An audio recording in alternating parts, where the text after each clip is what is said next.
అక్క ఇప్పుడు స్టిచ్చింగ్కి ఇచ్చెళ్ళారు కదా మేడం, ఆవిడకి మీకు మనకు తెలిసిన ఆవిడే కదా, తీసుకొచ్చిన శారీ కూడా మన దగ్గర కూడా సేమ్ మోడల్స్ ఉన్నాయి కదా, ఇక్కడ కాకుండా బయట తీసుకొచ్చి ఇక్కడ స్టిచ్చింగ్ చేపిస్తున్నారండి.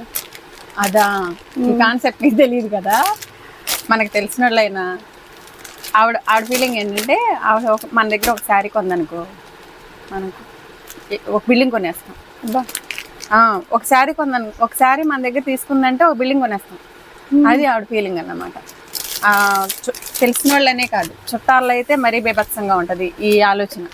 వాళ్ళు వచ్చి మన దగ్గర ఏదన్నా కొన్నారు అంటే కోటీశ్వర్లు అయిపోతామన్న ఫీలింగ్తో ఉంటారు. ఇప్పుడు అంతా అలాగే ఉంది. బయటకు వెళ్ళి 10,000 పెట్టైనా తెచ్చుకుంటారు, కానీ మన దగ్గర 10 రూపాయలకి వస్తుందన్న కూడా తీసుకోరు. ఎందుకంటే బయట తెలియని వ్యక్తి బాగుపడవచ్చు, కానీ తెలిసిన వ్యక్తి, మన చుట్టాల్లో ఒక వ్యక్తి అనే వ్యక్తి బాగుపడకూడదు.